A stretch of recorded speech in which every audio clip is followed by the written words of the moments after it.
আসলে ভালোবাসা বলে কিছু হয় না।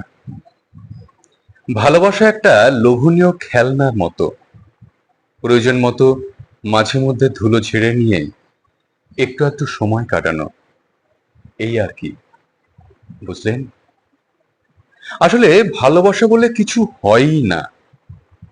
ভালোবাসা শব্দটা মাঝে মধ্যে শীতের রোদ্দুরের মতো, শরতের মেঘের মতো, বিকেলের নেভা আলোর মতো। মনের ভেতরে ঘনিয়ে তোলে একটা অচেনা মায়া। গাছের ছায়ার মতো কখনোই শব্দটা প্রাণবন্ত আশ্রয় হয় না। বুঝলেন? ভালোবাসি এই মন্ত্র যথাযথ ঝোপ বুঝে উচ্চারণে কোপ মারতে পারলেই জীবন সুফলা হয়। সময় মতো ঠিকঠাক ব্যবহারে শব্দটা এনে দেয় পার্থিব মহার্ঘ রসদ। ভালোবাসা ছায়া নয়, ভালোবাসা মায়া। বুঝলেন? এত সব তত্ত্বজ্ঞানে মগজ ঠাসা হলেও আমি কিন্তু আজও খুঁজছি। আজও আঙুল রক্তাক্ত করে গাছ মাটি আর পাথর খুঁড়ছি। আজও মানুষের বুকের ছন্দিত হৃৎস্পন্দনে কান রেখে বুঝতে চাইছি তত্ত্বকথাই সব, নাকি আমার অনুভব। ভালোবাসা, ভালোবাসা এই শব্দটিকে বিষের মতো পান করছি। আমার মৃত্যুর পর নষ্ট হয়ে যাওয়া শরীরটা যাতে সবুজে মিশে যায়, আর একটা অজানা অচেনা নতুন গাছ পৃথিবীর বুকে নব জন্ম লাভ করে, আমি তো তাই চাই। সে গাছের নাম রেখো ভালোবাসা। শুভ দাশগুপ্তের কবিতা ভালোবাসা। আজকে স্কুল জীবনের বন্ধুদের সঙ্গে আড্ডায় আমার সঙ্গে যে বন্ধু এসেছে, ও রাজীব দত্ত। আসলে ভালোবাসা থেকেই তো আমাদের গ্রুপটা জন্ম, সেজন্য কবিতাটা পেলাম তাই পড়লাম। তা গ্রুপটা যে ভালোবাসার যে জন্ম, সেটা তো মানে মানে প্রত্যেকে তো আমরা ভালোবেসে হ্যাঁ, গ্রুপটা করি। অবশ্যই। তাই বন্ধুত্বের ভালোবাসার টানি আমরা এই জায়গায় উপস্থিত। হুম। তো আমি কোনোদিন আহ, কল্পনা তো আসেনি যে আমার বাল্য বন্ধু তুষারের সঙ্গে এরকম একটা মুহূর্ত কাটাবো। আর তোর সঙ্গে তো তো আমার নিয়মিত যোগাযোগ ছিল, যোগাযোগ সবসময় ছিল ছিল, আর কি। হ্যাঁ। যোগাযোগটা ছিল, কিন্তু এইভাবে তো কোনোদিন যোগাযোগ হবে সেটা তো ভাবিনি কোনোদিন। এরকম তা বসবো কোনোদিন ভাবিনি। হ্যাঁ। হ্যাঁ, তো সেই জায়গাটা আজকে উপস্থিত। হ্যাঁ। তা আমার তবুও তবুও ভালো লাগার একটা ব্যাপার, হুম। হ্যাঁ, বন্ধুত্বের টানে যে আসার একটা আনন্দ, হুম। সেটাও আজকে উপস্থিত। যাক, আজকে আমাদের অতীত সেই ফিরে পাওয়ার ক্ষণটাকে কিছু তবুও মনে করার গ্রুপের চেষ্টা মধ্যে করবো। গ্রুপের মধ্যে অনেকে আছে একদম কথা বলে না, চুপচাপ থাকে। হুম। ব্যাপারটা খারাপই লাগে, তাই না? হ্যাঁ, সে তো অবশ্যই। হ্যাঁ, অন্য বন্ধুত্বে কিছু তো নয়, আমরা তো আমরা স্কুল জীবনের বন্ধু, যা খুশি স্কুল, বলা যায়, কথা বলা যায়, যে কোনো কথা বলা যায়। সেখানে চুপচাপ থাকার কোনো দরকার হয় না। না, আসল কথাটা কি, বন্ধুত্বের যে আহ, অনেকদিন একটা গ্যাপ, হুম। সেই গ্যাপটার মধ্যে গ্যাপ থাকার দরুন হয়তো সেই জড়তাটা আমাদের মধ্যে এসে গেছে। হয়তো কেউ মন এসেছে। খুলতে পারছে না, বা খুললে কেউ কি ভাববে, হুম। এই জায়গাটা এসে যায়। হতে পারে, হতে পারে। সেই জায়গাটা। কিন্তু তবুও একটা আমাদের বিভিন্ন সময় তো আমরা এক জায়গায় জড়ো হই। হুম। সেই জায়গায় চলে এলে, একবার চলে এলে আমার মনে হয় সেই আর সেই জড়তাটা কেটে জড়তাটা যায়। কেটে যায়। কেটে হ্যাঁ, যায়। এটা ঘটনা। এটা হ্যাঁ। প্রাথমিক স্টেজে যখন গ্রুপটা হয় তখনও আমার মনে জড়তা ছিল, হুম। এবং আমার তখন আমি তখন কি পোস্ট করব, আবার এই পোস্টটা করলে কে কি কে মনে কি মনে করবে, করবে আর কি। এই ভাবনাটা আসতো। হ্যাঁ, হ্যাঁ, হ্যাঁ। কিন্তু এখন সেই ভাবনা থেকে আমি অনেকটা মুক্ত হয়ে গেছি। হ্যাঁ। কারণ কে কি ভাবলো আর না ভাবলো সেটা আমার কোনো ব্যাপার না, তুই তো আমার ভালো লাগাটাকে আমি শেয়ার করলাম। তুই তো অনেক কিছু হ্যাঁ, লিখিস গ্রুপে, হ্যাঁ, এর পেছনে ওর পেছনে বিভিন্ন হ্যাঁ, মন্তব্য করিস। হ্যাঁ। হ্যাঁ, এটা আমার মানে ভালো লাগে। ভালো লাগে। ভালো লাগার টানেই করি, কিন্তু কাউকে মানে উস্কি দেওয়া বা কারোর মধ্যে একটা দ্বন্দ্ব তৈরি করে দেওয়া, এই এই ধারণা থেকে না, নয়। না, না, না, সেটা এটা না। একটা মানে ভালো লাগা, মানে ভালো লাগার এখানে একটা হয়তো বিতর্কমূলক কথা, মানে প্রশ্ন হয়তো বিতর্কমূলক হতে পারে, হ্যাঁ, হ্যাঁ। কিন্তু সেটার জন্য অনেকে অনেক কিছু ভাবতে, আমি দেখি না কি না, ভাবে, না, কে ভাবি। কি বলে। বলারটা আমি জানতে চাই। ভালো, ওই যে কে একটা বিরুদ্ধ কথা বললো, বলুন না, কি আছে, শুনতে তো ভালো। সে তো বন্ধুত্বের মধ্যে তো মারামারি হবে, ঝগড়াঝাটি হবে, এটাই স্বাভাবিক। হ্যাঁ, না না, এটার মধ্যে আনন্দ। তোর এই ব্যাপারগুলো আমার ভালো লাগে, মানে এই যে বন্ধুদের মধ্যে যেটা হওয়া উচিত সেই জিনিসটা তুই করিস আর কি, যেটা অনেকে জড়তা থেকে করে না। আর তার পরিপ্রেক্ষিতে হয়তো অনেক সময় আমিও বলি, অনেক সময় বিভিন্ন জন বলে, আহ, দেখি কেউ কোনো রাগ করে না আর কি। না, আমি বললে তুই আমার রাগ তো করিস না, ভালোই তুই লাগে। বললে আমি রাগ করিস না, অনেকে ভেবে না যে কি হলো আবার, হ্যাঁ, এরকম একটা কথা কাটাকাটি হচ্ছে, কি হবে না হবে, আবার একটা দ্বন্দ্ব সৃষ্টি হবে, এই গ্রুপটা একটু মানে খারাপ জায়গায় চলে হ্যাঁ, যাবে। হ্যাঁ, কিন্তু আমি জানি, বা তুই হয়তো জানিস, বা অন্যরা যারা জানে বলে, তারা জানে যে না, এটা নিয়ে কেউ কিছু হবে না আর কি, ও কিছু মনে করবে না আর কি। আবার এক জায়গায় আমরা মানে দেখা হবে, ইয়ে হবে, গল্প হবে, সবই হবে। যাই হোক, আমি সেই প্রথম দিনই চলে যাব, যেগুলো আমরা সাধারণত আমাদের জীবনের গল্পই তো করি, যেগুলো আমরা একসঙ্গে বহুদিন না থাকার জন্য হয়তো সেই গল্পগুলো জানি না। হ্যাঁ, ভুলে তুই গেছি। তোর জন্মটা তো এই বাড়িতেই। আমার জন্ম আহ, মায়ের কাছে শোনা কৃষ্ণগড়ে। আহ, কৃষ্ণগড়ে জন্ম। বেথুয়া তো আমাদের আগাগোড়া মানে পৈতৃক বাড়ি বাবার ছিল মানে জগন্নাথপুর। তখন কি কৃষ্ণনগরে থাকতিস তোরা? না, আমাদের আগাগোড়া এখানে, মানে আমাদের একটা যৌথ একান্নবর্তী ফ্যামিলি বাড়ি হচ্ছে ওই মোড়ের মাথায়, প্যাচুর মোড়ের মাথায়। হ্যাঁ, সেটা আগেকার বাড়ি, বাবাদের পৈতৃক বাড়ি, ওটা বাবাদের পৈতৃক মানে বাড়ি। বাবা কাকা জ্যাঠারা হ্যাঁ, ওইখানে ওই থাকতো। বাড়িতে থাকতো। আচ্ছা। তো আমি যখন হই হুম। তখন আমাদের এই বাড়িটা হয়। আচ্ছা, মানে তোর হওয়ার আগে এই বাড়িটা হওয়ার হয়ে আগে গেছে। হয়, আমি এই বাড়িতেই আমার হিসাব মতো জন্ম। আচ্ছা, তো জগন্নাথপুরে বললি, জগন্নাথপুরে? জগন্নাথপুরে বাবাদের আদি ভিটে, হুম। বাবাদের পৈতৃক সম্পত্তি, বাবাদের পৈতৃক সম্পত্তি, মানে ঠাকুরদা। ঠাকুরদাদের পৈতৃক সম্পত্তি। সেসব সব সেই বিক্রি সব হয়ে গেছে সময় এখন। তখন বাবাদের কাছেই শোনা যে নাকাশিপাড়ার জমিদারের অত্যাচারে হুম। তখন এই বেথুয়ায় চলে এসছে। তখন বেথুয়ার এই যুগপুরের যে জমিদার আহ, ছিলেন পাল চৌধুরী। পাল চৌধুরী, তাদের মানে ইয়েটা ভালো ছিল, ব্যবহারটা, এবং তাদের আপ্যায়ন মানে ইয়েতে এখানে মানে চলে আসে। ওনাদের অত্যাচারে আর এনাদের হ্যাঁ, আপ্যায়নে তোরা আপ্যায়ন, এখানে হ্যাঁ, আসিস। প্রথম থেকে ব্যবসায়ী ছিল তোদের হ্যাঁ, এখানে ব্যবসা এখানে করতেন, ঠাকুরদারাও ব্যবসা করতেন। আমাদের বাবা কাকাদের ব্যবসায়ী ছিল হুম। আগাগোড়ায় ফার্স্ট টাইম থেকে। হ্যাঁ, সেখানে বাবারা 5 ভাই একত্রে ব্যবসা করেছে, হুম। যেটা মোড়ের মাথায় এক সময় হুম। দোকানটা, এখন যেটা ভাঙা পড়ে গেছে। হুম। আর পরবর্তীতে বাবারা আলাদা হওয়ার পর আমাদের এই যে দোকানটা হয়, বাড়ি দোকান। মানে যেহেতু ব্যবসার কথাটা উঠলো, সেহেতু প্রশ্নটা করি আর কি। হুম। তোরা যেটুকুনি জানি, তোরা মানে ভাইরা প্রত্যেকেই পড়াশোনায় ভালো ছিলে, কেউ মানে খারাপ ছিলে আমার মনে হয় না আর কি। না। দাদারা হুম। মনে হয় আর কি।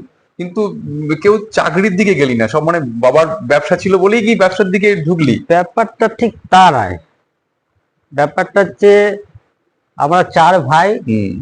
4 বোন, বাবাদের কাছে শোনা হুম। যেটা হয় যে একান্নবর্তী ফ্যামিলি, একটা বড় সংসার। হুম। বাবা যখন ওই বাড়ি থেকে আলাদা হয়ে এখানে এসছে, তখন একাই তাকে বিজনেসটা চালাতে হতো। হুম। তখন বড়দাও পড়তো, মেজদাও পড়তো, আমরা তখন ছোট ছোট, বড়দি দিদিরাও পড়তো। হুম। এবং সেই জায়গা থেকে দাদা পড়তো, মাধ্যমিকও দিয়েছে, বড়দা তো গ্র্যাজুয়েট কমার্স কলেজ থেকে, কমার্স বলছি, তো সিটি কলেজ থেকে বিকম পাশও করেছে। কিন্তু চাকরি করব হুম। এই ভাবনা করেছিল কিনা আমার জানা নেই, তবে করলেও করতে পারে। কিন্তু সেই সময় বাবা মানে অসুস্থ হয়ে পড়ে, হুম। মানে খুবই অসুস্থ, মানে জীবন মানে মরণ একটা ব্যাপার আছে। মরণাপন্ন হ্যাঁ, অবস্থা। মরণাপন্ন অবস্থা। সেই সময় ওই নীলরতন হসপিটালে ভর্তি ছিল। তাও প্রায় 20-25 দিন ডাক্তারে মানে ফুসফুসে জল জমে গিয়ে মানে আচ্ছা, আচ্ছা, আচ্ছা। হ্যাঁ। তা সেই সময়টা পর থেকেই বাবা শারীরিকভাবে কিছুটা পিছিয়ে পড়ে, মানে ওই পরিশ্রম করা বা কলকাতায় যাওয়া। হুম। তখনকার যেহেতু সেই কলকাতায় যেতে হতো মাল আনতে, বড় বাজার, সেখান থেকে মাল কিনে আবার নিয়ে আসা, এই যে একটা পরিশ্রমের ব্যাপার সারাদিনে, সেই ধকলটা নেওয়ার মতো ক্ষমতা ছিল। তখন দাদারা ঢোকে। তখন সেই দাদারা মুহূর্তে বিজনেস, বড়দা ঢোকে। বড়দা ঢোকে। বড়দা ঢোকে। বড়দা তখন বিকম পাস করে গেছে, তারপরে এসে ব্যবসায় ঢুকে। তখন বললো আমি একা পাচ্ছি না, বাবার কাছে শোনা হুম। একা পাচ্ছে না, সেই জায়গা থেকে বড়দাকে নিয়েছে। হুম। পরবর্তীতে মেজদা এইচএস পাস করার পর বিজনেসে ঢুকেছে, সেখানেও যখন বিজনেসটা একটু বড় হয়, যে আমার আর ওর পক্ষে সম্ভব হচ্ছে না, হুম। তখন মেজদাকেও বাবা চেয়েছিল যে তুই দোকানে বস, না না আর পারা যাচ্ছে না। তখন বাবার বয়স হয়েছে, 60 বছর পেরিয়েছে। এটা কত সাল হবে, এটা 82 হবে, 82 না। মানে তখন বড়দা মেজদা ঢুকে গিয়েছে হ্যাঁ, বিজনেস। বয়সটা পুরোটাই বিশেষে ঢুকে গেছে। আমরা তখন পড়তাম কত 82, কত 6-7 পড়ি হয়তো, হ্যাঁ ওরকম ফাইভ হবে। সিক্স 86 এ মাধ্যমিক। হ্যাঁ 86 মাধ্যমিক, হুম, 6-7 পড়ি, হুম, ওই অবস্থা। এবার সেই সময় আমরা পড়াশোনা করতে আমাদের পড়াশোনাটা সেইভাবে কোনো বাধার সৃষ্টি হয়নি হুম। আমার জীবনে, কিন্তু আমার পিছিয়ে পড়া অন্য কারণ আছে। সেই আমার কারণটা কি, সেই কারণটা কি বলা সেটা যাবে? পর পর বলা যাবে? আমার আমার প্রাথমিক যেটা, হ্যাঁ। প্রাথমিক স্কুলটা শুরু হয়েছিল কিন্তু এই বেথারি বোর্ড ফ্রি প্রাথমিক বিদ্যালয়, প্রাথমিক স্কুল। প্রাথমিক স্কুল। তখন কি তাহলে তো আমাদের সঙ্গে পড়তিস হ্যাঁ, তুই? তুই তো আমার গুরু, আমার একসময় একদম ক্লাসমেট, তোর খেয়াল আছে কিনা ক্লাস জানা নেই। প্রাইমারি থেকে, মানে প্রাইমারি ক্লাস আমার 1 থেকে? যত সম্ভব তোকে 3-তে মনে আছে, 3 থেকে তুই আমার সঙ্গে আছিস, 3-4। আমি 1-এই ভর্তি হয়েছি ওখানে। 1-এ ভর্তি হয়েছে হয়তো, কিন্তু অত মানে চেনাশোনাটা ছিল এক না। ক্লাসে ছিলাম কিনা জানি না। হ্যাঁ, তা রূপম ছিল। রূপম ছিল, হুম। সুমন্ত ছিল, হুম, তারপরে তোর ওই সুজিত ছিল, হুম। তারপরে ওই মধু মধু, রঞ্জিত রঞ্জিত হ্যাঁ, রঞ্জিত ছিল। রঞ্জিত ছিল, হ্যাঁ, সিদ্ধার্থ সিদ্ধার্থ মজুমদার। সিদ্ধার্থ মজুমদার। হ্যাঁ, চিনিস তো এই হ্যাঁ, হ্যাঁ, সিদ্ধার্থ মজুমদার আমার গ্রুপে আছে, তোর নাম তো আছে। আমাদের গ্রুপে, হ্যাঁ আমাদের চুপচাপ গ্রুপে থাকে। এখন তোকে দেখা যায় না, গ্রুপে আছে তো। হ্যাঁ। আচ্ছা, যাই হোক, ও ছিল। হুম। সুজিত সর বলে একটা ছেলে এসেছিল, আর মনে আছে? সুজিত স্যার তো 9-এ এসেছিল, না, না, না, ও 3 তে এসেছিল। ক্লাস 3-তে ছিল। মনে হয় সুজিত সর 3 তে এসেছিল। আমার সুজিত যতদূর স্যারে আমার যতদূর মনে আছে, সুজিত স্যার আমার 6-এ মনে হয়, 6-এ একসঙ্গে মাঠে আসেনি? খেলতে যেতাম, 6-7-এ নাগাদ সুজিত আমার। সর কিন্তু আর খুব সুজিত স্যার ফর্সা মতো ফর্সা মতো ছেলেটা। ছেলে, চোখে চশমা চশমা দিয়া। পরে, হ্যাঁ। ক্লাস 3 তে ওর আসেনি ও? ওর 3-তে আমার ওর কথা খেয়াল নেই, আমার 6-এর কথা মনে পড়ছে। হুম, হুম, হুম। হ্যাঁ, ও তুই তাহলে আমার সঙ্গে পড়তিস, কিন্তু ক্লাস 1-2 টা আমার সেইভাবে তোর সঙ্গে, মানে আমার কিন্তু মনে নেই সেভাবে তোকে আর আমার কি। তোকে মনে আছে ক্লাস হুম, 3-তে। আচ্ছা। আর ওই দীপক, রূপম, সুমন্ত, দীপক তো এলো ক্লাস 4-এ এলো। দীপক ক্লাস 4-এ এসছে, ওর দিদি এসেছিল সঙ্গে, এটা হ্যাঁ ক্লাস 4-এ ভর্তি হয়েছিল। হুম। তারপরে সুমন্ত, সুমন্ত, আহ, সুমন্ত রূপম ওরা একদম রূপম 1 থেকে একসঙ্গে ছিল। একদম, মানে সেই প্রথম থেকে সেই স্কুলে বন্ধুত্ব। একবার সেই মারামারি হয়েছিল মনে আছে, কার সঙ্গে? মধুর সঙ্গে আর রূপমের। মধু কিন্তু একটু ইয়ে ছিল, মারপিটের টাইপের। হ্যাঁ, মধুবন, ওর নাম রঞ্জিত আর কি। রঞ্জিত, হ্যাঁ। হ্যাঁ, তা রঞ্জিত সেই সময় মানে রূপমকে মেরেছিল। আচ্ছা। যাই হোক, রূপম তো সেই বাড়িতে চলে গিয়ে সেই গার্জেনকে ডেকে নিয়ে এসছে। ডেকে নিয়ে এসেছিল, আমার এইটুকু মনে পড়ে। তারপর আর কি হয়, তারপরে থেমে গিয়েছিল। যাই হোক, বাড়িতে চলে গিয়েছিল এইটুকু মনে কোন আছে। ক্লাসে পড়ে তখন? তখন ক্লাস 4 মানে খুব সম্ভবত 4-এ 4-এ? ক্লাস। আচ্ছা, অনেক কথা মনে আছে তো তোর। হ্যাঁ, আছে কিছুই তো মনে। তাহলে যেমন স্কুলের আমার কথায় মনে আছে যে অলোক বাবু ছিল, অলোক বাবু, অলোক বাবু, কেষ্ট বাবু, কেষ্ট বাবু, ওরে বাবা, শিবু বাবু। এই দুজনই কিন্তু মারতেন না? হ্যাঁ, কেষ্ট বিশাল। বাবু আর অলোক বাবুকে সবাই ভয় পেত। কেষ্ট তো হাতে সেই আঙুলে পেন্সিল ঢুকিয়ে দিয়েছে, অদ্ভুত। তারপরে পেটে পেটে চিমটি কাটতেন। চিমটি। পড়া না পারলে যে একটা ভীতি, যে কেষ্ট বাবু ক্লাস আসলে মার খাওয়ার সম্ভাবনা বেশি থাকতো। কেষ্ট বাবু ক্লাস হবে শুনলে আমরা চুপচাপ হয়ে জড়সড় হয়ে চুপচাপ হয়ে যেতাম। যেতাম। তেমন পড়াও জিজ্ঞেস করতেন, না পারলে বেঞ্চের উপর তাহলে তুই একদম ক্লাস 1 থেকে। আমার কিন্তু, মানে আমি সুমন্তকে, রূপমকে মনে আছে, দীপককে মনে আছে, এই রঞ্জিতের কথা বললি ওকে মনে পড়লো, হ্যাঁ, কিন্তু মানে তোকে কিন্তু আমার মনে ছিল না ক্লাস 1 থেকে। নাও আচ্ছা। থাকতে পারে। হুম। সে সময় মিশতাম না তো ওইভাবে, মেশা হয়নি। এসব সবারই সব মনে রাখা সম্ভব মনে না। রাখা অনেকেই যায়। আছে, যেমন ক্লাস ওই 3-4-এ আমাদের সঙ্গে পড়তো মিহির বলে একটা ছেলে। ওর বাবা ওই প্রাইমারি স্কুলের সামনে সেই দাঁত ভাজা মলমের সেই বিক্রি করতো না। হ্যাঁ, হ্যাঁ, হ্যাঁ। মনে পড়ে সেই ছেলেটাকে। না, মনে পড়ছে না। আমি কিন্তু এই দাদা যা মলম বিক্রি হ্যাঁ, করতো দাঁত ওটা মনে ভাজা পড়ছে। মলম বিক্রি করতো, ওটা ওর বাবা ছিল। আচ্ছা, সেটা মিহির, সেটার নাম মিহির, এটুকু মনে আছে। আচ্ছা। আমি এই দিনকে আবার চালপটিতে দেখছি, হুম। যে ওকে মানে দূর থেকে দেখলাম, মানে সামনাসামনি হয়নি। আমি নাহলে সামনাসামনি হলে জিজ্ঞেস করতাম কি ভালো আছিস, হুম। ও হয়তো আমাকে চিনতে পেরেছে কিনা জানি না। ব্যাস, তার না, কথা না, মনে আছে। অনেককেই দেখা হয়, কিন্তু কোন ক্লাসে পড়তো এগুলো মনে হয় না, কিন্তু একসময় পড়তাম সবই, ওই অনেকের হ্যাঁ, সঙ্গেই দেখা হয়, ইয়ে করে, কথা হয়। তারপর জেসিএম, জেসিএম এর কোনো কি ঘটনা মনে আছে তোর? 4 থেকে জেসিএম এ গেলাম। হ্যাঁ, জেসিএম এ সেই এন্ট্রান্স, তখন তো সেই পরীক্ষা একদম। দিয়ে বসতে হতো। হ্যাঁ, হ্যাঁ, পরীক্ষায় পাস করে পরীক্ষায় গিয়ে ফাইভে ভর্তি হলাম, হ্যাঁ পাস করলাম যাই হোক। আহ, তারপরে তো ফাইভে সেই পণ্ডিত বাবুর ক্লাস, হ্যাঁ হ্যাঁ কোথাও ফার্স্ট পিরিয়ড ছিল তখন পণ্ডিত বাবু পণ্ডিতবাবু, ক্লাস হ্যাঁ। ফাইভে। পণ্ডিত বাবুর ক্লাসে আমার একটু ভয় পণ্ডিতবাবুকে ভীতিটা, আমরা বেশি দিন পাইনি আর না কি, মানে পণ্ডিত দু বাবু তিন বেশি দিন বছর, পাইনি, হ্যাঁ, 1 বছর না 2 দুই বছর বছর পেয়েছি, এরকম দুই পাই। বছর পেয়েছে, হ্যাঁ। পণ্ডিত বাবু ক্লাস করাতো, বাংলা টিচার, যেটা বলছি। বাংলা সে হুম, সময়। আর ওইটাই মনে পড়ে আর কি। পণ্ডিত বাবু ক্লাসে ঠিক মতো ওই খাতায় তো ওই বাড়ির যে কাজ দিত লেখা, সেই লেখা যদি জমা না দিত, হুম। তাকে তো আগে বাইরে বার করে দিয়ে বলতো বাইরে গিয়ে দাঁড়া, ক্লাসরুমের বাইরে। সেই ঘটনার কথাও মনে পড়ে। তখন অনেক স্যার হ্যাঁ ধুতি পরে যেতেন আর কি, হ্যাঁ, পণ্ডিতবাবু, পণ্ডিত বাবু, মিলনবাবু, তারপর প্রভাস বিষ্ণু বাবু, প্রভাস অতুল বাবু, বাবু। হ্যাঁ অতুল বাবু। অতুল অতুল বাবুর বাবু মতো হেডমাস্টার সাহেব সত্যি খুব কমই দেখা কম যায়, দেখেছি, হ্যাঁ। সত্যি ওনার সেই আমরা চশমা, পেয়েছি চশমা খুব অল্প দিন, অল্প দিন। অল্প ক বছর পেয়েছি আর কি। আমরা তাও 7-8 পর্যন্ত পেয়েছি। এইট এইট থেকে মানে সুকুমার বাবু এসেছিল, সুকুমার বাবু 9-এ এলেন মনে হয়, 9-এ, মনে হয় আমার। 8-এর শেষের দিকে কি 9-এ, এরকম হ্যাঁ, হবে, হ্যাঁ, এরকম হবে। আর চলেও গেলেন খুব তাড়াতাড়ি। হ্যাঁ চলে গেলেন, তারপর তিন- চলে গেলেন বলতে তাও 3-4 বছর ছিলেন। এইচএস পর্যন্ত ছিল আমাদের। ওই 3-4 বছর ছিলেন আর কি। সুভাষ এইচএসে বাবু ছিলেন। ক্লাস একদিন অঙ্কের ক্লাস দিতে গিয়েছিল, কেনাম বাবু না থাকার জন্য। হুম। হ্যাঁ, সে না, ওনাকে তা মনে পড়ে বেশ।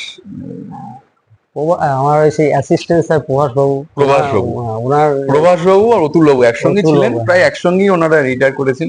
এবং দুজন শিক্ষক, আহ, মানে ওই দুজনকে যতই অল্প দিনের হোক না কেন সবসময় মনে মনে থাকবে আর কি, থাকবে। মানুষটাকে।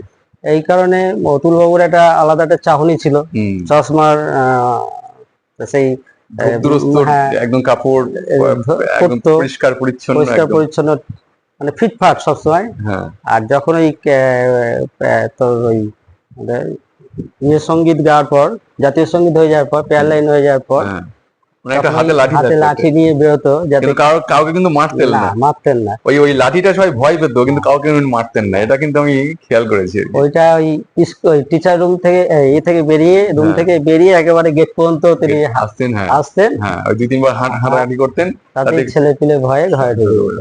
এটা। এটা আলাদা একটা ইয়ে ছিল ওনার হ্যাঁ, মধ্যে। তা সেই তোর এই মানে তারপরে তো প্রভাস বাবুকে আমার মাস্টার টিচার হিসেবে খুবই ভালো লাগতো সেই সময়। সেই সময় তুই অখিলের সঙ্গে কাছে যখন পড়তিস তখন আমি পড়তাম তোর সঙ্গে প্রাইভেট টিউশনটা, অখিলদার বাড়িতে। বাড়িতে ক্লাস আমি ছিলাম, 9-এ, হ্যাঁ, হ্যাঁ তখন পড়তিস। 9-এ ওই দোকান ঘরে যেটা পড়াতো, দোকান ঘরে বাড়িতে বা ভেতরে ঘরেও ভেতরে পড়াতেন, ঘরে হ্যাঁ। পড়াতো, ভেতরে ঘরে, ঘরেও তারপরে বাইরে। না, তুই তো পড়াশোনায় ভালো ছিলি আর কি। তা হঠাৎ করে এই যে বললি যে ক্রিকেট খেলার একটা কারণ ছিল, সে কারণটা কি? কারণটা বলতে গেলে কি বলবো, বলার মতো সেই জায়গা নেই, আবার কারণও নয়, আবার কারণও বলা যেতে পারে। হ্যাঁ, হ্যাঁ, আমি ছোট থেকে খুব মানে অসুখ বিসুখে ভুগতাম। এটা আচ্ছা। আমার মানে ক্লাস 3-তে 4-এ একবার হুপিং কাশি হয়েছিল। আচ্ছা। হ্যাঁ, হুপিং কাশি হওয়ার পর ক্লাস করতে পারতাম না। ওই যে অলোক বাবু কথা বললাম, উনি তো সেই বিজ্ঞান নিতেন, খুব কাশতাম। কাশার চোটে মানে স্যার ক্লাস নিতে পারতেন না। তোর এত কাশি, তুই ডাক্তার না দিয়ে তুই স্কুলে এসেছিস কেন? হ্যাঁ, এইরকম একটা ব্যাপার যে ওই কাশি যেহেতু, সেই কাশি বহুদিন ভুগেছি, তারপর বহুদিন স্কুল যাইনি। তারপরে কৃষ্ণনগরের ডাক্তার দেখিয়ে ভালো হয়েছে, সেসব দিন ছেড়ে মানে এটা গেল হচ্ছে প্রাথমিক স্টেজে। এবার ক্লাস 8-এ গিয়ে মানে 8-এ গিয়ে শারীরিক জ্বর জ্বালা, মানে এটা মানে পেটের অসুখে এটা মানে ব্যায়াম আমার লেগেই থাকতো। এটা একটা সেই সময় মানে শারীরিক দিক থেকে যে এনার্জি, পড়ার যে একটা এনার্জি বা ইয়ে, সেইটা যাই হোক 9 পর্যন্ত চালিয়েছিলাম, 9-10 পর্যন্ত যা একটু ছিল। 11-এ গিয়ে আরো সেটাকে মানে সেই ইয়েগুলো আরো অসুস্থতা গুলো আর বেড়ে যায় নাকি? মানে সিমটম গুলো আরো বেড়ে যায়, যার ফলে পড়া মন বসতো না, পরিষ্কার কথা। পড়ার ইচ্ছা থাকতো, কিন্তু পড়তে গিয়ে সেই পড়ার যে মানসিকতা, যে পড়তে হবে, তাকে যে আরো রপ্ত করতে হবে, সেই ধৈর্যটা আমি তখন রাখতে পারতাম, যার ফলে অটোমেটিক পরীক্ষার রেজাল্ট খারাপ হয়।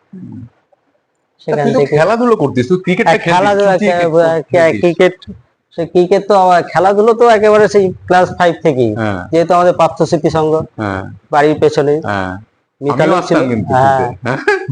তুই ভালো বল করতিস, বল বল করতাম, Spin ball করতিস, তাই না? সুইং Spinner বল ছিলিস। করতাম, হ্যাঁ। তা সেই সময় খেলাধুলা কিন্তু আমার থাকতো, কেন চুটিয়ে খেলতিস কিন্তু? ছুটি খেলতাম, আমার এত খেলাটা অসুস্থতা নেই তুই? না, তখন অসুস্থতা তো লাস্টে এটা একটা ধারাবাহিক ভাবে তো আর থাকে না বেশি দিন, 1 মাস ভুগলাম তারপরে কোনো খেলা এটা। এবার পড়ার যে ব্যাপারটা, যে একটা ধারাবাহিকতা, সেই ধারাবাহিকতাটা আমি রাখতে পারিনি, হুম, যেটা মাধ্যমিকে ছিল। হুম, 11-এ গিয়ে সেই ধারাবাহিকতা আমার মধ্যে মানে কমে গেছিল, কমে গিয়েছিল, যার ফলে রেজাল্টটা খারাপ হয়ে যায়। খারাপ হয়ে যায়, আর সেখান থেকে ব্যাকফুটে চলে যায় আর কি। এইটা আর কি। আচ্ছা, রেজাল্টের একটা ব্যাপার থাকে। চাকরি করবো এরকম মানসিকতা ছিল? চাকরি করব মানসিকতা না, সেই ধরনের মানসিকতা তৈরি হয়নি। কেননা হয়নি, কেন আমরা যে ফ্যামিলিতে বললাম যে ব্যবসায়িক ফ্যামিলি, হুম, ব্যবসাটাই আমাদের মুখ্য ছিল ছোট থেকে। সেই সকাল থেকে রাত অব্দি দেখতাম বাবা দাদা সেই ব্যবসার সঙ্গে যুক্ত। হুম, এবার আমরা পড়ছি, বাবা চাইতো পড়াশোনা করুক, কিন্তু পড়াশোনার যে গাইড করা, সেই গাইডটা আমরা পাইনি, যে কোন লাইন ধরে গেলে কিভাবে কি, সেই জিনিসটা হ্যাঁ, সেটা, অনেক সময় সেইভাবে দেওয়ার মতো কেউ ছিল না। হুম, যে ওই লাইনটা যেটা তোদের ফ্যামিলিতে, যেহেতু তোরা একটা চাকরি সার্ভিস ফ্যামিলি, সেহেতু তোদের একটা লাইনটা জানা আছে, কোন লাইনে কিভাবে পড়াশোনা করলে না এই সেটা জিনিসটা। আমারও ভুল হয়েছিল আর কি, যাই হোক আমার লাইনটাই ভুল হয়েছিল, যাই হোক বাদ দে। তাই আমি বলছি তাহলে চাকরির কথা কোনোদিনই চাকরি- মাথায় আসেনি? চাকরির কথা যখন এসছে তখন অটোমেটিক পড়ার রেজাল্ট খারাপ। অ্যাকচুয়ালি চাকরির ভাবনাটা আসে তো 11-12 পর। হুম। 11-12 রেজাল্ট, না, অনেকের রেজাল্ট খারাপ হয়েছে 11-12-এ, আমি দেখেছি। এমন তো মানে গ্রাজুয়েশন অব্দি তার রেজাল্ট খারাপ, তারপরে সে মানে দাঁড়িয়ে গিয়ে একটা ভালো জায়গায় চলে গেছে, এরকম উদাহরণ কিন্তু আছে এরকম বেথুয়াতে। আছে, কিন্তু বেথুয়াতেই আছে কিন্তু। এরকম আছে, মানে আমি নাম বললে এখনই অনেকে চিনে ফেলবে, কিন্তু আমি নাম বলছি না। আছে সেটা পড়াশোনার জগতে তারা লেগেছিল, হুম। যেটা আমি পড়াশোনা করতো অন্য জায়গায়, তারা পড়াশোনা করতো, না। অন্য অন্য বই পড়াশোনা হ্যাঁ, করতো, যাদের চাকরি পেতে হবে এই ভাবটা ছিল। সেটা ছিল। বা বা পড়াশোনার চাকরি আমাদের পড়াশোনাটা- আমাদের যেমন এই স্বরূপ বা সমীর, এরা যেমন বলতো আমরা গ্রুপ, একটা গ্রুপ করে সেখানে অঙ্ক, কম্পিটিটিভ পরীক্ষায় যে অঙ্ক বা জেনারেল নলেজের যেটা, জিনিসগুলো তো হয়নি আর কি। সেই জিনিসগুলো আমি পাইনি, আমি আহ, পাইনি, বা বলার মতো চেষ্টাও কারোর করিসনি। ক্ষমতা, মানে সেই সেই সময় অতটা মানে বুদ্ধিটা ডেভেলপ হয়নি বলে সেটা কাউকে বলতে পারিনি, এটাও হতে পারে। ম্যাচুরিটিটা ম্যাচুরিটি আসেনি। সেই জায়গাটা আসে, ওই খেলাধুলা করতে হবে, হ্যাঁ। খেলার প্রতি নেয়। হ্যাঁ। সকালে উঠে পড়াটা শেষ হলে ধর খেলা মাঠে চলে যাবে। 8টা থেকে 8:30, ছুটি থাকলে, স্কুল ছুটি থাকলে 8টা 8:30-র মধ্যে আমরা মাঠে চলে যেতাম। মাঠে সেইখানে হয়তো শীতের দিনে আর কি। শীতের দিনে ক্রিকেট সারাদিন খেলা হতো। আর ক্রিকেট বাড়ির পেছনেই মাঠ, বাড়ির পেছনে হইচই হতো আর কি। হইচই হতো। ওই আবার শুনে, ওই হইচই শুনে মাথার মধ্যে। আর ওই যে লাইব্রেরিতে আবার তো সন্ধ্যেবেলাটা? হচ্ছে তারক, সেই হ্যাঁ। সময় তারক তো আমাদের জুনিয়র, আরো পরে যেটা আমাদের আগে রাঘবদা ছিল তখন পার্থস্মৃতির সঙ্গে সেক্রেটারি। হ্যাঁ, ও আর খুব মানে উৎসাহ ছিল যে ছেলেদেরকে জড়ো করে খেলানো, হ্যাঁ, এই ক্রিকেট খেলা, ফুটবল খেলা, ভলিবল খেলা, রাঘবদার খুব উৎসাহ ছিল। আচ্ছা। তা রাঘবদাই তখন ডেকে ডেকে বিকাল 3টে পারলে সবারই বাড়ি থেকে ডাক মারতে, হ্যাঁ, হাই রে খেলার মাঠে। হ্যাঁ, এই সবাইকে ডেকে ডেকে হাজির করতে, হ্যাঁ, যে খেলার আমি মনে পড়লো রাঘবদার কথা। হ্যাঁ, ওই গাঙ্গুলি বাড়ি। হ্যাঁ, বুঝতে পেরেছি। তা আর ওই যে সন্ধ্যেবেলা যে মানে আমরা যে পাঠাগারে যেতাম সেটা তো- সন্ধ্যেবেলাটা, আর সন্ধ্যাবেলা ওই পাটা সময়টা কি মনে হয়েছিল যে সময়টা নষ্ট করেছি আমরা অনেকটা সময়? ওই সময় তো হচ্ছে সেটা তো এইচএস পর, যে গ্রাজুয়েশন ওর পর আর কি, পর, ওই সেই সময়টা যে অন্যরা যা করে আর কি, চাকরির জন্য প্রিপারেশন নেয়, খাটে, সেই জায়গাটা আমরা হ্যাঁ, সন্ধ্যেবেলাটা সেই- ওইখানে কাটিয়েছি আর কি। এইটা সেটা মনে হয় না যে সময়টা নষ্ট করেছি? সময়টা নষ্ট করেছে এখন মনে হয়? সেই সময়ও মনে হতো, হ্যাঁ। কিন্তু ওই যে বললাম আমি তখন শারীরিক দিক থেকে খুব উইক থাকতাম, হুম। মানে মনে বাড়ি থেকে কোনোদিন বলেনি যে চাকরি জন্য খাট, চাকরির জন্য এরকম বলেনি? না, বাড়ি থেকে ব্যবসাটাই? বাড়ি থেকে চাকরি এই পড়াশোনা ঠিক করে কর, হুম। হ্যাঁ, চাকরি পেতে হবে এটা কোনোদিন বলেনি, পড়াশোনা ঠিক মতো কর, এটাই বলতো। যে বাইরে গিয়ে চাকরি করবি হুম। বা এই ধরনের, যেটা বাবা ব্যবসার দিকেই? না, বাবা কোনোদিন বলতো এই চাকরি, হ্যাঁ, পেতেই হবে, এই লাইনে পড়ে তোকে এগিয়ে গিয়ে তোকে এই চাকরি পেতে হবে, সেই ধরনের কোনো জোর দেয়নি। হুম। হ্যাঁ, বাবার কাজ নিয়ে ব্যস্ত থাকতো। হ্যাঁ, আমার বাড়ির মধ্যে একমাত্র বড়দি একটু খুব মানে সেই সময়ের মধ্যে একটু অ্যাডভান্স ছিল, হ্যাঁ। যা প্রত্যেককে গাইড করতে। বড়দি এরপর হ্যাঁ বড়দি, বড়দি তো বিয়ে হয়ে গেছিল, হ্যাঁ বিয়ে হয়ে গেছে। তো বড়দি ভাইদের উনি হুম, হ্যাঁ, তো বিয়ে তো হয়েছে তখন তোর মাধ্যমিকের পর, মাধ্যমিক যখন পরীক্ষা তার 2 মাস আগে বিয়ে হয়েছে বড়দি। তোর মাধ্যমিক না? আমার মাধ্যমিক পরীক্ষা আচ্ছা। 86-তে হুম, মাধ্যমিক পরীক্ষা দেবো তার 3 মাস আগে বিয়ে হয়েছে। মানে আমাদের তো সময় মার্চে পরীক্ষা হয়েছিল মাধ্যমিক, মার্চে। ডিসেম্বরে বড়দি বিয়ে হয়েছিল। তো বড়দি গাইড করতো, হুম, তা সেই গাইডটা হয়তো 11-12-এ গিয়ে সেই গাইডটাও পাইনি। হুম, যার ফলে কিছুটা তোর ব্যবসাতে ঢোকা কবে তারপরে, মানে জেনে বুঝে ব্যবসাতে ঢোকা আর কি, নাকি এমনি বাবার সঙ্গে ব্যবসাতে ঢুকে পড়লি, একই সঙ্গে দাদারা করতো সেই সঙ্গে তুই করলি, নাকি আলাদা করে? আমি তোর এইচএস পাস করার পর রানাঘাটে ভর্তি হয়েছিলাম হুম, গ্রাজুয়েট কমপ্লিট করব বলে। হুম, হ্যাঁ, এটা আমি বায়ো সায়েন্স ছিল, হুম। অনার্স পাইনি। 2 মাস ক্লাস করার পর সেটাও আমি নষ্ট করলাম। কেন? মানে ওই অনার্স ছাড়া পড়ে কি চাকরি পাওয়া যায় এই ভাবনাটা আমার মনের মধ্যে ঢুকে, যে অনার্স ছাড়া আমি কি চাকরি পাবো, হুম, যে অনার্স ছাড়া যে চাকরি পাওয়া যায় বা অন্য লাইনে, সেই বলে না ওই যে গাইডটা দেওয়ার মতো কেউ ছিল না। হ্যাঁ, যে ছেড়ে দিলি? দিয়ে ওই যেতে যেতে যেতে ডব মারলাম, দিয়ে আর কমপ্লিট হলো না। হুম, হ্যাঁ, গ্রাজুয়েটটা আমি ঠিক মতো কমপ্লিট করতে পারিনি। হুম, সেইখান থেকে ওই তারপরে লাইব্রেরিতে যাওয়া ধরলাম, বাড়িতে বসে থাকে কি করে, লাইব্রেরিতে যাওয়া ধরলাম। আর এদিকে ওই মেজদা দেখতো যে ভাই তো সকাল থেকে হয় খেলার মাঠ, নাহলে সন্ধ্যেবেলা কি খাবে? না হলে লাইব্রেরি, হ্যাঁ, হ্যাঁ কাটিয়ে দিয়ে ঘুরে বেড়াচ্ছে। এইভাবে করলে তো জীবন চলবে না, হ্যাঁ, কিছু তো শিখতে হবে। তারপর বললো তুই ব্যবসা শেখ।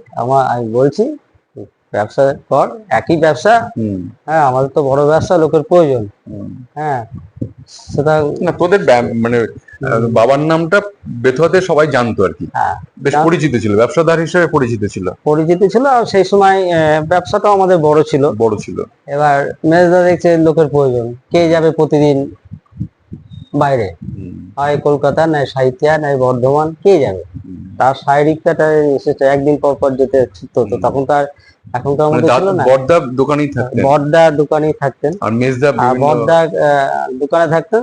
সপ্তাহে 2 দিন কলকাতা মার্কেট করতো বড়দা, হুম, আর মেজদা করতো বর্ধমান সাঁইথিয়া। হুম, হ্যাঁ, তো মেজদাকে একদিন পর পর যেতেই হতো। হুম, আজকে বাড়ি আসবে, কাল বাদ পরশু যেত।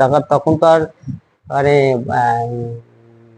গিয়ে সঙ্গে সঙ্গে ফিরে আসার মতো ব্যবস্থা ছিল না। আজকে গেলে একদিন হল্ট করতে হবে, তারপরের দিন যদি কাজ কমপ্লিট হয় তবে ফিরে আসতে হবে, নাহলে ফিরে আসতে হবে না। কাজ তোকে ব্যবসার মধ্যে ঢুকিয়ে নিয়ে মেজদা, দিয়ে ওই কারণেই আর কি, ওই কারণে ওইখান থেকে ব্যবসা শুরু। ওইখানে ব্যবসার মধ্যে ঢুকলাম। হ্যাঁ। ওই সাইডের কাজগুলো করতাম, যেগুলো করার মতো কেউ ছিল না, সেই কাজগুলো করে আনতাম, মার্কেটে যেতাম।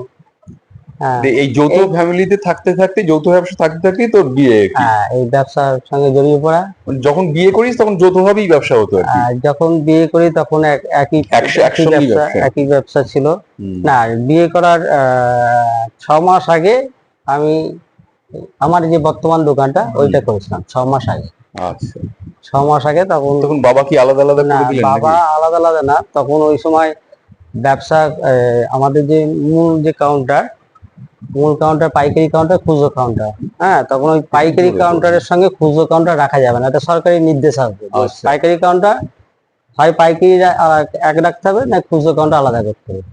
তখন বাবা বললো যখন খুচরো কাউন্টার আলাদা করতে হবে, তাহলে খুচরো মান্দি কাস্টমার যেগুলো আছে সেগুলো সব নষ্ট হয়ে যাবে হুম, যদি আমি বন্ধ করে দিই। পাইকারিটা আমাদের মূল ব্যবসা। হুম, তাহলে ওইটা দোকানটা পাশেই আলাদা করে করে দেওয়া হোক কাউন্টারটা, আর সেখানে সবাই মিলে সময় ভাগ করে বসবি।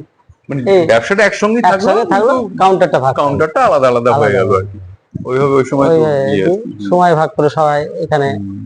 এখানে কেউ, আমি বসতাম কিছুক্ষণ, তারপর মেজদা আসতো, মানে তারপরে ব্যবসাটা একসঙ্গে ছিল, একসঙ্গে ছিল। দুটো আলাদা আলাদা দোকান হয়ে আলাদা গেল আর আলাদা কি, ওটা দোকান। সরকারকে মানে হ্যাঁ, সরকারের একটা নিয়মের জন্য। নিয়মের জন্য নিয়মের যে জন্য। একসঙ্গে রাখা যাবে না। হুম, হুম, ওইখান থেকেই ব্যবসা শুরু। হুম, আর পরবর্তীতে বিয়ে করলাম, দোকান করার 1 বছরের মাথায় প্রায় হ্যাঁ, বিয়ে হলো। বিয়ে হলো।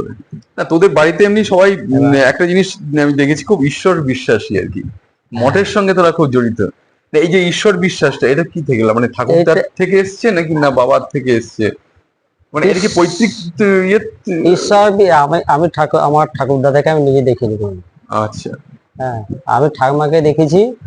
ঠাকুমা 1980 সালে মারা গেছে। হুম। সেই সময় আমার বয়স যেটুকু ছিল সেইটুকুই আমি ঠাকুমাকে দেখেছি। ওই ক্লাস 5-এ পড়তাম, 5-এ থাকাকালীন ওই ঠাকুমা 10 বছর 10 বয়স আর হ্যাঁ, কি। হ্যাঁ। তখন ওইটুকুই দেখেছি। হুম। তাও ঠাকুমা মানে আচ্ছা, শয্যাশায়ী, বলো, উঠে হ্যাঁ। চলার মতো ক্ষমতা ছিল না, ওইটুকু। আর সেইখান থেকে তুই যখন মোটামুটি একটা ইয়ে মানে বুঝতে শিখলি তখন থেকে দেখছিস বাড়িতে এরকম পরিবেশ যে আমি মঠের সঙ্গে জড়িত? মঠের এই ব্যাপারটা এসছে তাও প্রায় ধর আমার যখন 8-9 থেকে 8-9, হ্যাঁ, ওই সময় আমার দিদিমা মারা গিয়েছিল। তো দিদিমা মারা যাওয়ার পর মানে যে মায়ের যেটা অনুষ্ঠান থাকে 3 দিনের যে অনুষ্ঠান, সেই অনুষ্ঠানে মঠের থেকে ওনারা এসে করেছিলেন। সেইখান থেকে আমার যত ওইটা ফার্স্ট আমার মনে আছে, মেমোরিতে আছে। ওইখান থেকে মানে এই যে মঠের সঙ্গে ঘনিষ্ঠতা আরো বেশি তৈরি হলো। আর মা ছিল হচ্ছে খুব মানে ঠাকুর ভক্ত। আচ্ছা। বাবা ছিল কিন্তু বাবা অতটা না, বোঝা যেত না। না, বোঝা যেত না। কিন্তু মায়ের হচ্ছে মানে ওই মঠের সঙ্গে ঘনিষ্ঠতা মানে খুব, মানে মঠ থেকে কোনো যদি সন্ন্যাসী যেত তাকে আদর আপ্যায়ন, বসতে দেয়া, তাকে যে যে আতিথ্য, যে জিনিসগুলো করার দরকার সেগুলো করতো। এইভাবে একটা মানে লিঙ্ক তৈরি হয়। ওরাও দেখছে এই ফ্যামিলিতে গেলে আমরা একটা আপ্যায়ন বা একটা ভক্তি ব্যাপারটা আছে, সেই জায়গাটা, সেই জন্য আসা যাওয়া শুরু হয়। সেখান থেকে সেইখান থেকে ওই দেখে দেখে তোদের মনেও এসছে এই ভক্তি ভাবটা সঞ্চারিত হয়েছে। আচ্ছা আচ্ছা। ঈশ্বরের প্রতি ভক্তি একটা জিনিস, ওই বাবা মা তো আচ্ছা, ঈশ্বরের ভক্তি এই ব্যাপারটা মানে কি মনে হয়? মানে ভক্তি আসলে কি, মানে একটা মনের জোর পাওয়া যায় নাকি? অবশ্যই জোর পাওয়া যায়। সেটা যে যে ইয়ে করে সেই বুঝতে পারে, উপলব্ধি করতে হবে। এটা কাউকে বোঝানো যাবে না। আচ্ছা। আর আমি যেহেতু এটা বলতে গেলে সেই ধর্মীয় পরিবেশে মানুষ হয়েছি। হ্যাঁ, মা ওদিকে ধর্ম সরল সাদাসিধে, মা বাবা দুজনেই সরল সাদাসিধে, কোনো যে মানে কোনো জটিল বা কুটিল বুদ্ধি বা আমার মধ্যে কোনোদিন ছিল না। একটা জিনিস যে বলতো যে তোমাকে কাজ করতে হবে, কর্ম করে তোমাকে খেতে হবে।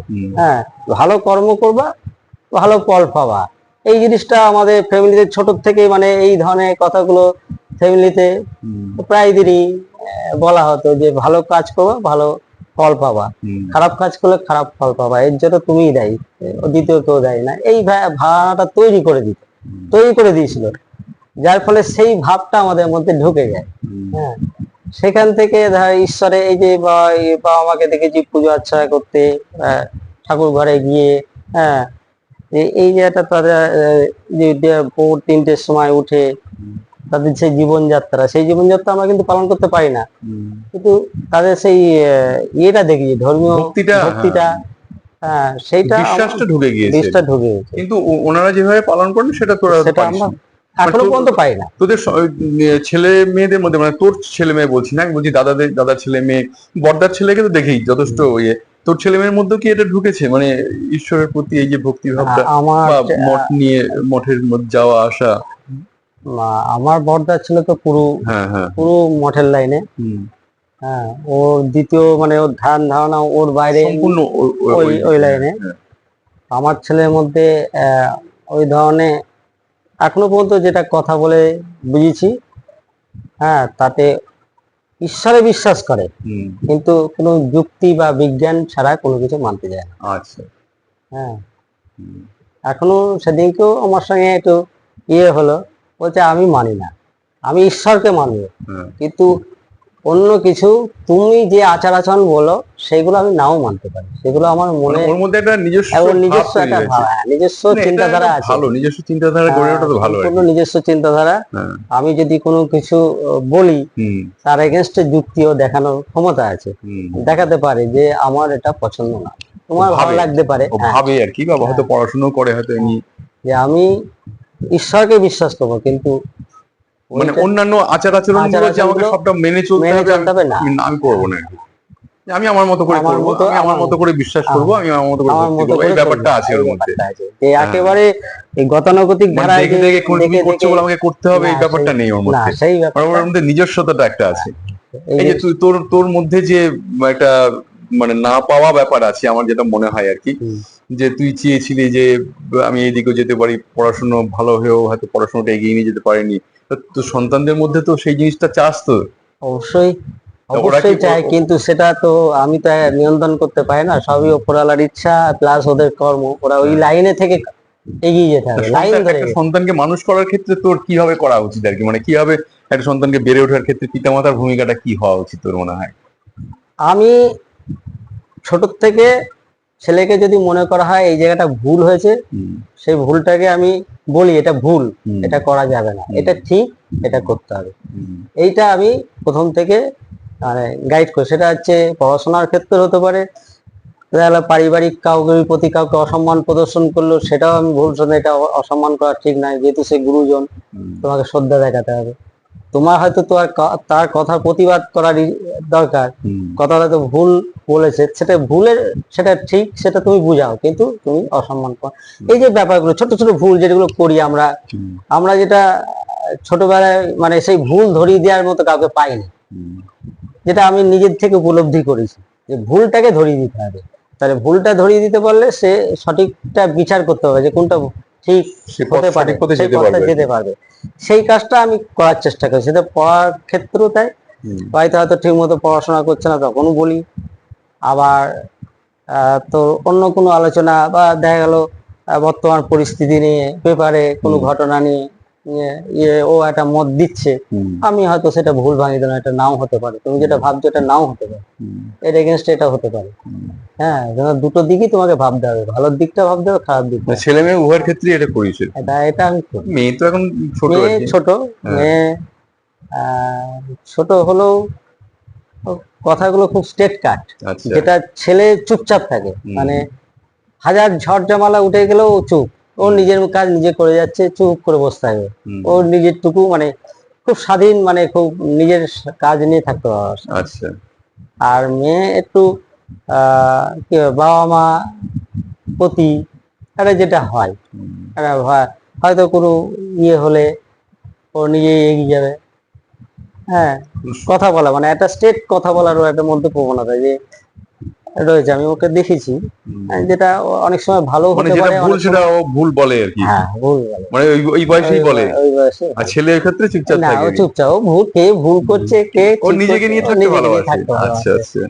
আর ও আর কি মানে সংসারের সমস্যার মধ্যে ঢুকে যায় মেয়ে আর কি। হ্যাঁ, সমস্যা হ্যাঁ, এই বয়সে সে এক্সপার্ট। এক্সপার্ট আর কি। হ্যাঁ, মানে এই যেটা বয়সে মানে তোর তোর সমস্যা হলে বা মায়ের সমস্যা হলে ও হ্যাঁ ঢুকে যায়, সেটাকে বুঝতে পারে। ঠিক করার চেষ্টা হ্যাঁ, করে, মানে এই এই বয়স থেকে আর কি। এই বয়সে হয়তো আমার সঙ্গে আমার স্ত্রী হতেই পারে একটা হ্যাঁ, হ্যাঁ, সে তো সাংসারিক পারিবারিক জীবনে একটা হয় তো, হ্যাঁ। হয়, সেখানে ও এসে আমাকে, তোমার এখনই তুমি দোকানে যাও, হ্যাঁ, আমাকে গাইড করছে। হ্যাঁ, মানে ও যাতে একটু পছন্দ করছে না আর কি। পছন্দ করছে না, মানে বাবা যেহেতু মার এই না, এটা যেটা মানে একটা কথা, একটা যে হয় যেটা কথা কাটাকাটি কথা হলে কাটারি ব্যাপার, সেটা ওর কাছে পছন্দ না না আর কি। তুমি এখনই দোকানে চলে যাও, হুম, চুপ, আমার কাছে বলে চুপ, হুম, আমি চুপ করে গেলাম।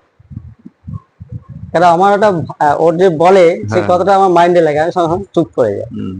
হ্যাঁ, মানে ওকে, এটা ওকেও তুই ছোট হলেও ওকে একটা সম্মান দিলে ও কিন্তু বোঝে যে বাবা আমাকে ইয়ে করছে। হ্যাঁ হ্যাঁ, তাতে কি হয়, ওর ওর মধ্যেও সেই জিনিসটা আরো বেশি জাগে বেশি যে যায়, হ্যাঁ। মানে, নালে তুই যদি ওখানে বকে দিস হুম। তাহলে ও আর ও কোনোদিন আসবে ওরা না, না, এগিয়ে আসবে না আর কি। আসবে না। মানে ও তা যে নিজেকে, ওকে যে মানে তোরা একটা মর্যাদা দিচ্ছিস বা একটা সম্মান দিচ্ছিস বা ওকে যে সেই জায়গাটা দিচ্ছিস আর কি, সেটা সেটা বোঝে, বুঝতে পারে। বুঝতে পারে, যার ওর জন্য মধ্যে আরো এগিয়ে আসে, এ করে বাবা সিরিয়াস মার সঙ্গে। ব্যাপারটা খুব মানে এবং ভালো। যথেষ্ট মানে দায়িত্ববোধটা বেশি এখন, হ্যাঁ, এখন দায়িত্ববোধ থেকেই শুরু হয়ে গেছে। মানে এখন এই বয়সে যে খেতে দিতে হবে, হ্যাঁ, বাবা বাড়ি এসছে, হ্যাঁ, হ্যাঁ, সেটাও পরিপাটি করে ঠিক ওর মা যেভাবে দেয় সেইভাবে, হুম, হ্যাঁ, এদিকে ব্যবস্থা করে দিতে হয়। তাই বলা, দেখো তুমি এইসব করছো ঠিকই করো, হুম, তাতে কোনো আপত্তি নেই, কিন্তু পড়াশোনা, হুম, গান বাজনা এইগুলো আগে ফার্স্ট, হুম, এইগুলোকে বজায় রেখে তুমি এইগুলো করতে হবে। হুম, হ্যাঁ, এটাকেই তোমার জীবনের লক্ষ্য ধরতে হবে। হুম, দিয়ে চুপচাপ শোনে। শোনে। আবার ওর মা যখন বলে "এই গানে বস", হুম, কথা শুনে বসে। হ্যাঁ, তারপরে পড়ার ক্ষেত্রে বলা মাত্র, মা বলা মাত্রই আমার হয়তো আমাকে মা বলা মাত্রই বসে। হুম। আর ছেলের ক্ষেত্রে এখন যেটা, ছেলের ক্ষেত্রে যদি বলে পড়তে, মানে ও যখন মনে ও করে যখন বলবো mood ও হবে, বসবে, আর না বল না আর কি, মানে পুরোপুরি স্বাধীন পুরো ঘর। পুরো সারি মানে ওকে বলতে লাগে, হ্যাঁ। বলতে লাগে না, হ্যাঁ, কিন্তু দায়িত্ববোধ আছে তো। দায়িত্ববোধ আছে। এবং মাস্টাররা জিজ্ঞেস করি যে স্যার কেমন পড়াশোনা করে ছাত্র, বলছে পড়া তো ভালোই দেয়। হ্যাঁ। আমি তো বলি বাড়িতে তো আমি পড়তেই দেখি না। হ্যাঁ। ও বলছে ও ঠিক হয়ে যাবে, ঠিক হয়ে যাবে। আমি পুরোকে জিজ্ঞেস করি, হুম। বলছে ঠিক হয়ে যাবে। আচ্ছা, রাজনীতি মানে এই যে এখনকার যে রাজনীতি এই সম্বন্ধে তোর কি মানে ধারণা, যেটা আমি সনদকেও জিজ্ঞেস করেছিলাম, হ্যাঁ। তোকেও জিজ্ঞেস করছি, যে আমাদের সময়ের যে ছোটবেলাকার সময়ের যে রাজনীতি এখনকার রাজনীতির মধ্যে আমূল পরিবর্তন আর কি। তখন যে সমস্ত রাজনীতিক মানে আমার মানুষদের দেখেছিলাম আর কি। হ্যাঁ, আমি রাজনীতি তো ধরো স্কুল লাইফ বা কলেজ লাইফে তখন অত নিয়ে ভাবতাম না কোনোদিন। হুম। হয়তো আমরা এখন ওই কোনোদিনই ভাবিনি আর কি। টিভি মিডিয়া, হুম। হ্যাঁ, পেপারের দৌলতে আজকে আমরা ইন্টারেস্ট আছে এই বিষয়ে। রাজনীতি ব্যাপারটা এখন আমার মগজে মোটামুটি ইন্টারেস্ট তৈরি করেছে। করেছে। করেছে, আচ্ছা। হ্যাঁ। মানে কোন মানে করেছে মানে ঘটনাগুলো বোঝার চেষ্টা করি, রাজনীতি ঘটনা, যে এটা ঠিক করছে না বেঠিক করছে, আচ্ছা। হ্যাঁ, ভুল না ঠিক। মানে কেন এই সরকারের দিক থেকে না বিভিন্ন দলের দিক থেকে? সরকারের দিক থেকেও, বিভিন্ন দলের দিক থেকে। সরকারের সব কাজ যে সঠিক সেটাও নয়, আবার বিভিন্ন দল যে সঠিক কাজ মানে করছে কোন একটা বিশেষ রাজনৈতিক দলকে সমর্থন করিস নাকি তার মানে নীতিগতভাবে যে কে কিরকম করছে মানে কোনো মানুষকে আলাদাভাবে যে এই আমি মানুষটাকে ভোট দিলে আমার ভালো হতে পারে, আমি দল দেখবো না, আমি মানুষ দেখবো, বা আমি তার না, এটা তো আগে প্রাধান্য, আগে প্রাধান্য। আগে প্রাধান্য ব্যক্তি মানুষ হিসাবে যদি সে ভালো হয়, হ্যাঁ। মানুষ হিসাবে যে ব্যক্তিটি ভালো, সে কাজ মানে কোনো রাজনৈতিক দলের প্রতি দুর্বলতা ওইভাবে নেই? না না, ওইভাবে দুর্বলতা নেই। নেই। তবে বৃহত্তর ক্ষেত্রে, হুম। যদি কোনো বৃহত্তর ক্ষেত্রে দেখ, একটা দেশ রাষ্ট্র ক্ষেত্রে, সেখানে আবার আমি বিবেচনা করি যে দেশটা আগে। সেখানে কার পক্ষ অবলম্বন করলে দেশটা ভালো থাকে, এই জায়গাটা বিচারের বিষয়টা আমি গ্রহণ করি। মানে যত ছোট হয়ে আসে তত, মানে পঞ্চায়েত ভোটের ক্ষেত্রে যেমন পঞ্চায়েত ভোটে করতে একেবারে আমার এলাকা স্তরে, হ্যাঁ, যে মানুষটাকে ভোট দিলে আমার কাজ হবে, শুধু আমার কেন, ওই এলাকার কাজ করতে হবে, যে কোনো দলের হতে পারে, কোনো অসুবিধা নেই। আমি কোনো দলের কোনো ব্যক্তির বিরোধিতা করি না। কোনো ব্যক্তির সঙ্গে আমি, সে দল হতে পারে বিভিন্ন দলের, কিন্তু তার সঙ্গে আমার মতের মিল থাকতেও পারে, নাও থাকতে পারে, কিন্তু তার সঙ্গে তো মানে তার সঙ্গে দেখা হলে কথা বলবো না, তার একটা ইয়ে থাকবে, সেই ধরনের এড়িয়ে যাওয়া ব্যাপারটা আমি পছন্দ করি, আমি নিজে পছন্দ করি না। হতে পারে সে অন্য দল করে, কিন্তু তার কাজগুলো ভালো কিনা সেটা আমাকে দেখতে হবে। যদি তার কাজ ভালো হয়, অবশ্যই তাকে সমর্থন না জানার কোনো ব্যাপার নেই। মানে ব্যক্তিগতভাবে সেভাবে চেনাশোনা না থাকলো বা হয়তো মন কষাকষি থাকলেও কোনো অসুবিধা নেই, সেই লোকটা যদি ভালো কাজ করে আমি তাকে সমর্থন করব, সে দল নির্বিশেষে কোনো ব্যাপার নেই। না, দল নির্বিশেষে কোনো ব্যাপার মানে তাকে এটা হচ্ছে নিচু স্তরে। যদি এবার রাজ্য স্তরের দিকে যাও, উপর স্তরে যাবো, সেইখানে আবার হচ্ছে রাজ্যের কথা চিন্তা করতে হবে। শুধু পার্টিকুলার আমার একটা জায়গা তো ভাবলে তো হবে না, টোটাল রাজ্যে যদি কেউ যদি শান্তি শৃঙ্খলা বজায় রাখতে পারে, কেউ যদি তার নাগরিকের যে সমস্ত চাহিদাগুলো পূরণ করতে পারে ঠিকঠাক, তাহলে তাকে আমরা আগে রাখতে হবে। সেই ব্যাপারটা আমি ভালো লাগে আমার। মানে তুই, আমি আরেকটা জবাব জিজ্ঞেস করি, তুই তোর ক্ষেত্রে ধর মানে তোর স্ত্রী কাকে ভোট দিচ্ছে, বা তুই স্ত্রী কাকে ভোট দিচ্ছিস জানিস, মানে জিজ্ঞেস করে আলাপ আলোচনা করিস? আমি জানার চেষ্টা করি। প্রভাবিত করিস কি? না, প্রভাবিত না, আমার কাছ থেকে আমি জানার চেষ্টা করি, কিন্তু সে আমার চেয়ে অতিরিক্ত চালাক। সে খুবই চালাক, এবং তার মধ্যে নিজস্ব মানে চিন্তা ভাবনা আছে, যে একেবারে তোমার সঙ্গে বিয়ে হয়েছে বলে তুই যেভাবে আমাকে চালনা করবো সেইভাবে চলতে রাজি। আচ্ছা, তুই কি চালনা করার চেষ্টা করিস? না, আমি হয়তো বলি যে এই লোকের এই কাজটা খারাপ হয়েছে, হয়তো টিভি দেখছি এই ঘটনাটা, এটা ঠিক হয়নি, এটা এইভাবে করা দরকার ছিল, তখন ও বোঝার চেষ্টা করে, বোঝা দরকার যে এই লোকটা খারাপ, তোমারও জানা দরকার আর কি, সেটা তুই বোঝানোর চেষ্টা করিস। না, আমি বলি, এবার সেও হয়তো বোঝার চেষ্টা করে যে ভালোকে ভালোটা গ্রহণ করার একটা তার মধ্যে একটা স্বাভাবিক প্রবণতা আছে। অনেকে যেমন ভালোকে ভালো বলতে গ্রহণ করতে চায় না বা শিখতে চায় না, সেটা নেই, ভালো যে তাকে ভালো বলতেই হবে। না, যে যথেষ্ট খারাপ ভালো, মানে তার- তোর তার- স্ত্রীর সঙ্গে আমার সেভাবে যে কথা হয় তা না, যেটুকুনি মিশি তাতে খুবই ভদ্র, খুবই ভালো মানুষ। তবে আবার আহ সোজাসুজি কথা বলা, যদি ভুল করে ভুলটা সোজাসুজি বলে, কাউকে ছেড়ে কথা বলে না। সেই কথা বলি। হ্যাঁ। না, যথেষ্ট ভালো, ব্যবহারও খুব ভালো। না, এই যে মোটামুটি অনেকক্ষণই হলো, আমি বেশিক্ষণ আমি করতে চাইছি না, একটু ছোটোর মধ্যেই রাখতে চাইছি। আমি বলছি লাস্টে যেটা হচ্ছে, তোর কোনো স্বপ্ন, যেগুলো আর কি, কোনো স্বপ্ন বা কোনো কিছু আর কি যেগুলো অধরায় থেকে গেল, সেগুলো আমার স্বপ্ন সন্তানের মধ্যে দিয়ে মানে লালিত হোক বা প্রকাশ হোক, সেরকম কিছু কি আছে? অবশ্যই আছে। হ্যাঁ, আমি সেটা কারোর চাস যে উপর চাপিয়ে দিতে আমার চাই না। সন্তানরা আমি কিছু চাই করুক? না আমার ছেলে বা মেয়ের ওপর মানে সেই তোর যে আমার ইচ্ছাটা পূরণ হোক, সেটা আমি সেটা চাই না। চাই না। কিন্তু তারা যাতে হ্যাঁ, মানে ঠিক লাইনে চলে হ্যাঁ। তাদের ইচ্ছাটাকে পূরণ করতে পারে। তাদের হ্যাঁ, ইচ্ছেটা তাদের পূরণ কি করবে। ইচ্ছা, মানে আমার সেটা ইচ্ছেটা তাকে আমার দিয়ে ইচ্ছাটা পূরণ আমি করবো, চাপিয়ে তার দেবো কোনো না। মানে নেই। দেখা গেল তাদের ইচ্ছার মধ্যে আমার ইচ্ছার মিলটা খুঁজে পাই অনেক সময়, আচ্ছা, সেটা যদি সাকসেসফুল করতে পারে তাহলে আমার পাওয়াটাও হয়ে যায়। আচ্ছা। এটা যে ঘটনা। অনেক ক্ষেত্রেই হয় কি, পিতামাতারা হয় কি, বাবা মারা, যে নিজে ওটা সফল হয়নি, চেষ্টা করেছিল, এটা আমার সন্তানকে দিয়ে আমি পূরণ করব, এরকম মানসিকতা নিয়ে না, চলে। সেই রকম না, মানসিকতা তোর আমি মধ্যে নেই। এইটা না, আমি সম্পূর্ণ মানে স্বাধীন স্বাধীন, স্বাধীনভাবে আমি ওদেরকে বাড়তে যে দিতে আমারটা চাই। যেটা হয়েছে হয়েছে, আমার তুমি হয়তো তোমারটা হয়েছে, আমি স্বপ্নটা তুমি হয়তো পূরণ করো। পড়ার লাইনে যাইনি, হুম। বা যেতে পারিনি, যে কোনো কারণে আমার বিঘ্ন ঘটেছে। হ্যাঁ, হ্যাঁ। তোমাদের যাতে সেই রাস্তাটা বিঘ্ন না ঘটে, হুম, আমি পড়াটাকে ফেভার করি আগে। হুম, শিক্ষা না থাকলে সে বুঝতে পারবে না কি ঘটনাটা কি ঘটলো, হুম। কোন একটা ঘটনা ঘটলো, কি অবশ্যই, ঘটলো, অবশ্যই। তার ভুলটা কি, হুম। ঠিকটা কি। যে কোনো দিকে যেতে হ্যাঁ, গেলে পড়াশোনাটা আগে দরকার। আগে দরকার। মানে পড়াশোনা করলেই যে চাকরি পেতে হবে তার কোনো মানে না, নেই। পড়াশোনাটা করলে তুমি যদি ব্যবসাতেও যাও, সেখানেও তুমি সেখানে দাঁড়াবো আর কি। সেখানেও গিয়ে তুমি ভুল যে কোনো লাইনে গেলে তুমি দাঁড়াবো আর কি। দাঁড়ানোর একটা সম্ভাবনা থাকে। হ্যাঁ, হ্যাঁ। সেইভাবে আমি তোমার চালনা বুদ্ধি করি। দিয়ে সেই জায়গাটা তুমি সেই এগিয়ে যেতে জায়গাটা পারো। আর এগিয়ে পড়াশোনা যাবে। না করলে তো সেই জায়গাটা আসবে না।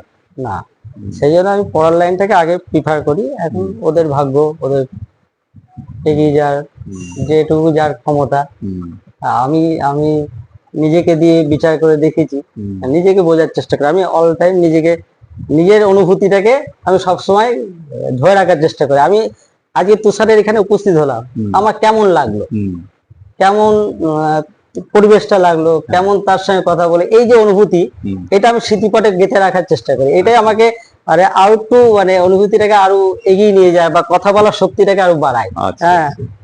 এইভাবে এগিয়ে পড়াশোনা চলি। করিস এখন অন্যান্য বিষয় নিয়ে, বা বইপত্র পড়িস? গল্প বই বই ধর, বা অন্য ধরনের বই, পড়াশোনাটা করিস?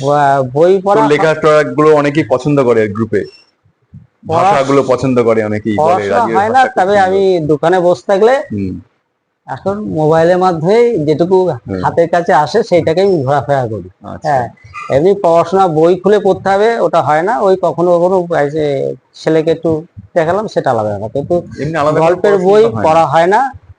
আর গল্পের বই ছাড়া অন্যান্য বিভিন্ন বই আছে যেগুলো অন্যান্য পড়াশোনা বই এখন হয় না। বলতে ওই যখন ওই আছে অনেক কিছুই বই আছে, গীতা থেকে মানে যা মহাভারত কিছু থেকে। হয় ওই হ্যাঁ, মোবাইলের মাধ্যমে এখন আর কি। মোবাইলের মাধ্যমে। আর হ্যাঁ। গল্প পড়তে ইচ্ছা হলে হয়তো সেটা সার্চ করলাম, দেখলাম।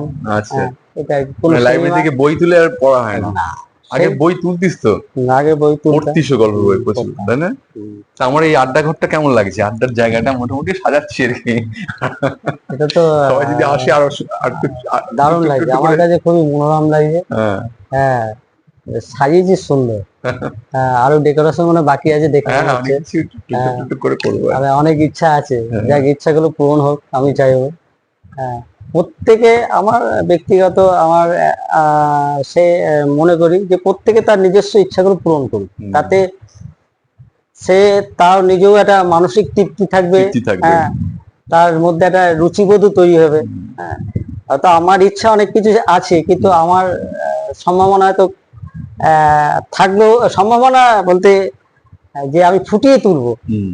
ফুটিয়ে তোলার সম্ভাবনা হয়তো অনেক সময় হয়ে ওঠে না। কেন হয়ে ওঠে না কেন? এখনো সামনে অনেক সময় আছে, এখন অনেক সময় আছে, অনেক কিছু যদি মানে সবই ওপরওয়ালার ইচ্ছা। ওপরওয়ালা কেন, নিজের চেষ্টাটাও করতে হবে। নিজের চেষ্টা তো আমি অবশ্যই। চাই তুই তোর স্বপ্নগুলো পূরণ কর। অনেক গল্প হলো রাজীবের সঙ্গে, অনেক কথা শুনলাম, ভালো লাগলো। রাজীবের বিভিন্ন লেখা টেখা গুলো আমরা, যেগুলো আমাদের একটা যে গ্রুপ আছে সেখানে বন্ধুদের গ্রুপে ও লেখে, আমাদের অনেক বন্ধুরাও প্রশংসা করে, আর ব্যক্তিগতভাবে অনেকে আমাকে বলে আর কি যে রাজীবের লেখাগুলো খুব ভালো লাগে। রাজীব ওর স্বপ্ন পূরণ করুক, ওর ছেলে মেয়ে অনেক বড় জায়গায় যাক, এই শুভেচ্ছা রইল তোর প্রতি। আজকের গল্প এই পর্যন্ত, আজকের আড্ডা এখানেই শেষ করছি। পরবর্তীতে আবার কোনো বন্ধুর সঙ্গে আড্ডা বসবো। তুষারকে নমস্কার। অসংখ্য ধন্যবাদ, অনেক অনেক শুভেচ্ছা। ভবিষ্যতে ছিল আরো ভালো জায়গায় পৌঁছাক। আমরা, আমাদেরও সৌভাগ্য যে তুষারের মতো একজন বিশিষ্ট নাট্যকর্মী, মঞ্চ অভিনেতাকে আমরা সঙ্গে পেয়েছি, এটাও আমাদের গ্রুপের একটা সৌভাগ্য। গ্রুপে চলার পথে এই ধরনের একটা অনুষ্ঠান, এটাও অনেকটা এগিয়ে নিয়ে যাবে।